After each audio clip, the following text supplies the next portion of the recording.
Olá, vamos falar de investimentos. E aí, dá até medo, né? Falar de investimento num momento desse, com toda essa turbulência, com todo esse susto que a bolsa vem causando aí a todos os investidores, né? E é assim, então a economia ela dá essas balançadas aí, consequentemente reflete tudo na bolsa, né? Que é praticamente um dos primeiros termômetros aí a sentir as turbulências da economia. Então hoje eu digo o seguinte, para quem está na bolsa e está sofrendo aí com todas essas quedas aí, é um momento de calma, um momento de paciência, um momento de esperar a recuperação. E agora não é momento de desespero, até porque a gente sabe que a bolsa é um investimento de risco e por ser um investimento de risco, então ele exige muita frieza da gente na hora de fazer esses investimentos ali, né? Agora, por outro lado, para quem pretende entrar, hoje a bolsa está fantástica, hoje a bolsa está numa liquidação, né, uma promoção, você vai encontrar ações extremamente baratas e de empresas muito boas, né? E aí o canal Ceras Negras foi o que procura fazer? Levar até você todas as informações a respeito dessas empresas, como é que elas estão financeiramente, de endividamento, de rentabilidade, contar também um pouquinho da história da empresa para você saber, né, e tomar a sua decisão de forma bastante consciente. Então aqui não é uma sugestão das compras que você vai fazer, mas sim é um retrato das empresas para que você possa fazer sua escolha com mais segurança possível, né? E o canal Ceras Negras, ele na verdade é de todos nós, né? Vocês que me ajudam a fazer o canal, sugerindo as empresas aqui, a gente vai analisando e vai levando essas informações para vocês. E a empresa de hoje é uma sugestão lá do Ives Cídio. O Ives Cídio é que nos mandou essa sugestão da Elbor Empreendimentos S.A., mais uma empresa do setor de construção civil, né? Então nós vamos trazer aqui toda a história da Elbor, mas caso você queira também outras empresas, é fácil, basta entrar aqui no canal Silas Degraff e manda a sua sugestão. E aproveita também, já se inscreva, dá o like, ative a sinetinha das notificações para estar sempre recebendo as informações que nós vamos disponibilizando aqui para vocês, né? Então hoje nós vamos falar da Elbor Empreendimentos S.A., né? Mas para a gente falar da Elbor, também todas as empresas, ou pelo menos grande parte delas, tem toda uma história de empreendedorismo por trás dela. E qual a importância da gente entender a história? Porque a gente vê como que a empresa ela vem sendo construída, né? Qual é a essência, qual é a raiz dessa empresa e, consequentemente, a gente já consegue também perceber para onde que essa empresa vai, né? Já que ela vem demonstrando um certo comportamento, a tendência é que esse comportamento seja replicado também no futuro. Então, por isso que é muito importante também a gente conhecer um pouquinho da história da empresa. E a Elbor, ela começa a sua história lá no ano de 1917, quando o Hélio Bornstein, um ucraniano que veio fugindo lá da Primeira Guerra Mundial e também das dificuldades que tinha na Rússia na época, e veio para o Brasil tentar a vida aqui no Brasil e praticamente veio sem dinheiro, né? E aí acabou parando aonde? Em Mogi das Cruzes, lá em São Paulo. E aí começa a sua vida lá em Mogi das Cruzes. E aí, aos pouquinhos, para poder sobreviver, vai começando a vender roupas, daqui a pouco daí ele monta a lojinha de roupas dele, daqui a pouco essa loja de roupas vai crescendo, daí monta uma loja de utilidades domésticas também, e a coisa vai crescendo, e aí daqui a pouco ele monta também uma concessionária da General Motors lá na época, e aí a coisa vai se desenvolvendo, e aí com o dinheiro que ele ia ganhando, o que ele foi fazendo? Foi fazendo investimentos em imóveis. E aí foi comprando imóveis e foi gerando toda uma carteira, todo um patrimônio através dos imóveis. Até que daí no ano de 1964, o seu Hélio Bornstein acabou falecendo e o seu filho Henrique Bornstein acabou assumindo o lugar do pai para administrar os imóveis, né? E aí veio de 1964 até 1977, administrando os aluguéis de todos esses imóveis e também continuou aplicando imóveis, construindo, até que em 1977 ele resolveu montar uma imobiliária, né? E aí é que surge a história da Elbor. Em 1977 que daí começa como Elbor Imobiliária. Elbor por quê? Do Hélio Bor de Bornstein, então é uma homenagem até ao seu pai, ele colocou o nome da incorporadora, da imobiliária, que depois virou incorporadora, de Elbor, né? Então, a partir daí, ele começa ali dentro de Mogi das Cruzes mesmo, a construir outros imóveis através de incorporação. Ele não é construtor, a Elbor não é uma construtora, ela é uma incorporadora. Então, o que ela faz? Ela contrata uma construtora para construir para ela e ela administra toda a construção construção, toda a obra, e depois daí comercializa ou aluga todos esses imóveis. E aí, durante 1977 até 1997, praticamente só construíram, só tiveram todos os seus imóveis ali na região de Mogi das Cruzes, em São Paulo. A partir de 1997, começaram a dar uns passinhos fora de Mogi, indo para Santos e depois para São Paulo, e aí a Elbor foi se expandindo.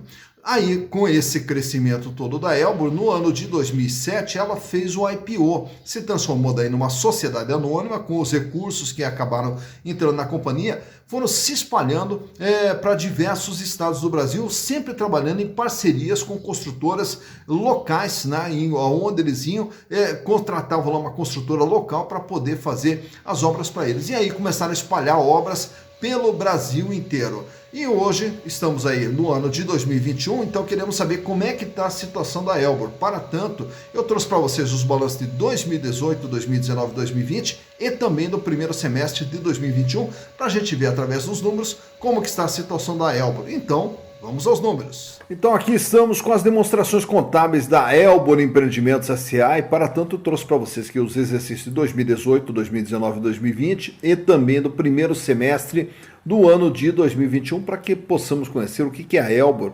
através dos seus números. Então, começando aqui no ano de 2018, esse total do ativo aqui, o que ele quer dizer? É tudo aquilo que a empresa tem dentro do seu patrimônio, conjunto de bens e de direitos que existem dentro do patrimônio da empresa.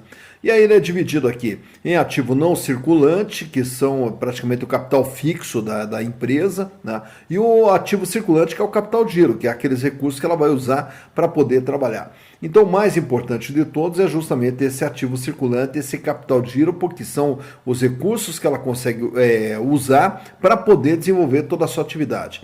E no ano de 2018 ele totalizava 2 bilhões 645 milhões, com uma representatividade de 63,9%. E como é que ele era composto? 220 milhões era o que a empresa tinha de dinheiro em caixa, banco, aplicação, contas a receber 372 milhões e em estoque de imóveis destinados à venda 2 bilhões e 31 milhões de reais, era todo o estoque de imóveis que a Elbor tinha à disposição ali para poder vender e fazer caixa naturalmente. Já no ano de 2019, o patrimônio vai para 4 bilhões 627 milhões e o capital giro aumenta, mas ainda indo para 3 bilhões 489 milhões, agora com uma representatividade de 75,4%. Desse valor, 580 milhões era o que a empresa possuía em caixa, 580 milhões em dinheiro. 545 milhões em contas a receber e o estoque 2 bilhões 321 milhões. Então todos os componentes aqui do capital giro apresentando elevação em relação a 2018.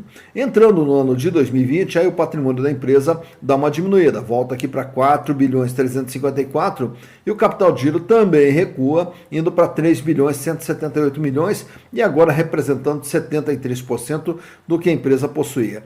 Diminui o volume de dinheiro em caixa, 449 milhões, aumenta um pouquinho contas a receber, 584 milhões, e diminui também os estoques de imóveis destinados à venda, fechando em 2 bilhões e 74 milhões de reais.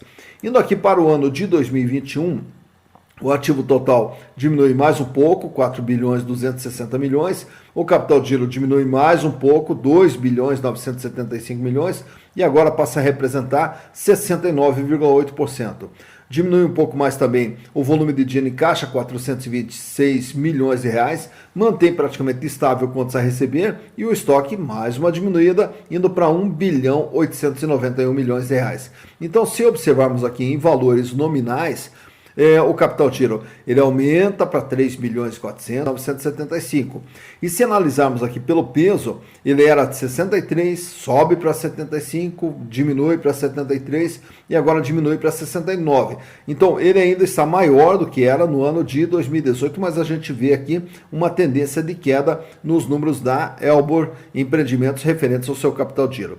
Já o endividamento ele é observado aqui pelo passivo circulante, dívidas de curto prazo, passivo não circulante, dívidas de longo prazo e o total do endividamento. A Elbor possuía de dívidas no ano de 2018 72,2% de tudo aquilo que ela possuía, que ela tinha dentro do seu ativo. Então o tamanho da dívida 72,2%, o que vale 2 bilhões 988 milhões. No ano de 2019, nominalmente a dívida sobe um pouquinho, de 2.988 para 3 bilhões e 24. Só que o peso da dívida ficou menor, 65,4%. Né? Então, se antes a dívida pesava 72, agora a dívida pesa 65. No ano de 2020, a dívida recua para 2 bilhões e 679 milhões e agora aqui cai para 61,5%. Né? Então, observamos aqui uma queda, né, que vai acontecendo a cada ano no endividamento da Elbor. E nos 6 primeiros meses do ano de 2021, a dívida recua mais um pouco para 2 bilhões e 471 milhões, com 58% de representatividade. Então, falei há pouco aqui que o capital de giro ele vem apresentando uma tendência de queda a cada ano, mas em compensação também a empresa vem diminuindo o seu endividamento. Então, a diminuição do endividamento ele acaba até anulando esse efeito negativo aqui da diminuição do capital de giro. Está com menos capital de giro, por quê? Porque também está pagando dívidas e está diminuindo o seu endividamento. Agora vamos ver em termos de resultados o que a Elbor gerou de resultados ao longo desse período. Em 2018, fechou com faturamento de 633 milhões. No ano de 2019, o faturamento dobra, vai para 1 bilhão 290 milhões de reais. Já em 2020, ano da pandemia, aí há uma retração aqui, fechando em 973 milhões. E nos 6 primeiros meses do ano, já está com 508 milhões, projetando um faturamento superior a 1 bilhão para o ano de 2021. Mais importante até do que o faturamento é o resultado que a empresa gera.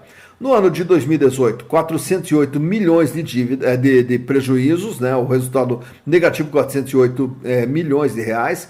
No ano de 2019, esse resultado negativo, esse prejuízo, ele cai para 88 milhões, então ela vem com prejuízo alto, diminui o prejuízo em 2019 e no ano de 2020, mesmo com a queda de venda, ela consegue agora já apresentar um lucro de 61 milhões 954 mil reais. Então aqui ela já consegue reverter os resultados negativos que ela vinha tendo nos anos anteriores. E a partir de agora, então, ela já começa uma nova trajetória, voltando a ser, né, uma empresa lucrativa.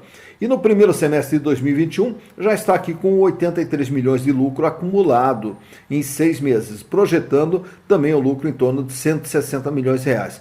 Claro que ainda não o suficiente para recompor esse prejuízo de 408, mas pelo menos a gente já está vendo a empresa aqui fazendo uma série de ações para voltar ao seu caminho, né? E essas ações, aonde que elas se traduzem? Na redução de um prejuízo de 408, que diminui para 88, passa a ter um lucro de 61, já está aqui sinalizando um lucro de 160 milhões. A gente observa aqui também pelo capital de giro, ela vai diminuindo o capital de giro, por quê? Porque ela também está diminuindo o seu endividamento, então a empresa optou até por encolher um pouco, enxugar um pouco, reduzir o seu endividamento, mesmo que ela fique com um tamanho menor, mas ela voltar a ser lucrativa, pelo menos é o que os números da Elbor vão nos mostrando nesse período de 2018, 2019, 2020 e do primeiro semestre de 2021. E aproveito e trago para vocês aqui também o comportamento da ação no período de 5 anos, estarei do lado do próprio Google mesmo, né? Então pesquisei lá os 5 anos para trazer aqui para vocês. No ano de 2016 a ação ela começa lá em torno de R$10, no começo de 2017 chega até R$15, aí depois ela cai e vai praticamente caindo todo ano de 2017, 2018, 2019, até que chega no ano de 2020 ela engata ali uma subida. E aí ela vai até R$24, mas daí vem a pandemia. A pandemia derruba a ação até R$7, ela esboça ali no começo, praticamente na metade de 2020, uma elevação ali até 16, só que daí de lá para cá a empresa vai caindo, chegando agora até o dia 22 de outubro, com uma cotação de R$5,30. E só para ter uma comparação também, o seu valor patrimonial nessa data está em torno de R$ 9,85. Quer dizer, a ação está valendo menos do que o valor patrimonial da companhia. Tá, então, mais uma empresa analisada, Elbor Empreendimentos S.A. Então conhecemos aí a história da empresa e também vimos como é que está a sua situação econômica e financeira. Agora está aí tentando aí um processo de recuperação, tentando se reerguer novamente, uma excelente empresa com baita potencial, né? E tentando aí se livrar dos prejuízos e agora começar a engatar uma sequência de lucros novamente, né?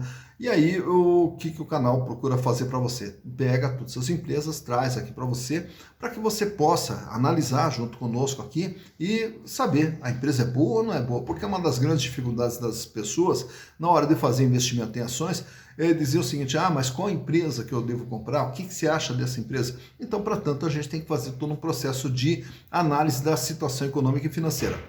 Quando você compra ações de uma empresa sólida, de uma empresa que esteja bem financeiramente, de endividamento e rentabilidade, ela pode até apresentar quedas. Mas se a empresa é boa, ela consegue se recuperar, né? Então essas quedas, todas as oscilações, elas se corrigem ao longo do tempo. Lembrando, mais uma vez, que investimentos e ações é investimento que a gente sempre tem que ter um olho no longo prazo, né? Então nunca podemos ser imediatistas, né? Então tá aí mais uma empresa analisada, né? E ficamos aqui na torcida pela recuperação da economia, para que os nossos investimentos possam ser cada vez melhores e não só isso, para que a nossa economia possa se recuperar, voltar a gerar emprego, gerar renda, gerar desenvolvimento, o que vai ser bom para todo mundo. Dito isso, bons investimentos para vocês.